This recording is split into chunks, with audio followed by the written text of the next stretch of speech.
Con la crisis económica que hundió a Francia, estallaría la Revolución Francesa y la ejecución del rey Luis XVI.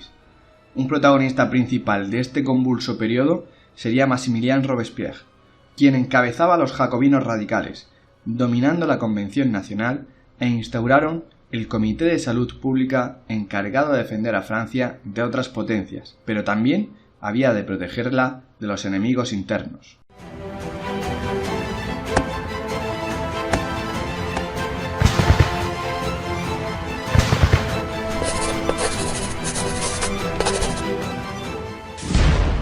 El Comité de Salud Pública formaría un ejército que consiguió salvar a Francia de la invasión extranjera, pero Robespierre pensaba que también debía proteger a la República Francesa de sus enemigos internos, siendo necesarias medidas del máximo rigor, comenzando en septiembre de 1793 con el periodo que se conoce como el Terror.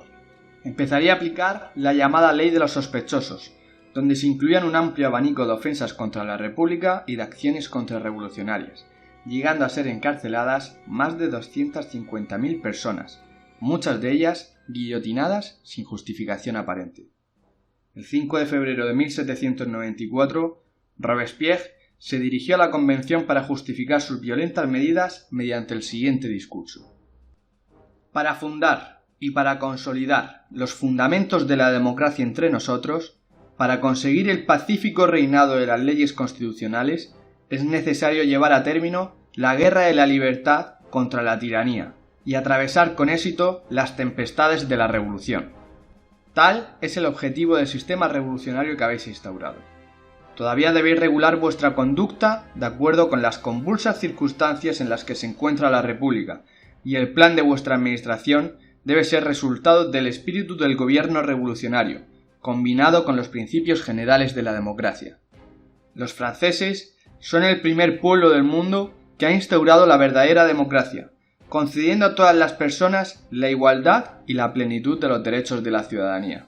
Esta es, en mi opinión, la verdadera razón por la cual todos los tiranos que salían en contra de la República serán vencidos.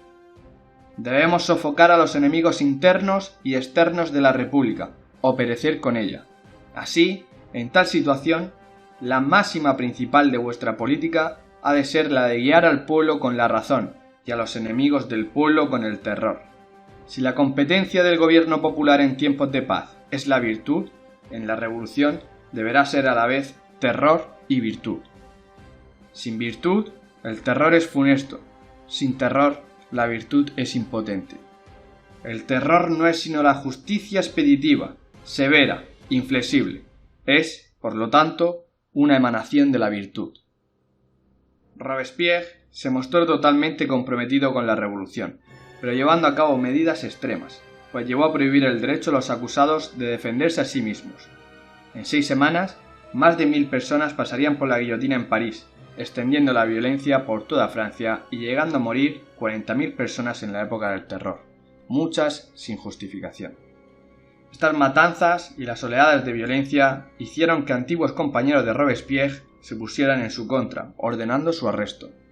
Robespierre intentaría huir saltando por una ventana, pero se rompió las 2 piernas y sería encarcelado. El 28 de julio de 1794, Robespierre y sus más seguidores fieles fueron ejecutados en la guillotina, acabando con el Comité de Salud Pública y dejando a los jacobinos fuera de la ley. Si te ha gustado el vídeo, no olvides dejar un like y suscribirte para estar atento cuando subamos los siguientes. Muchas gracias.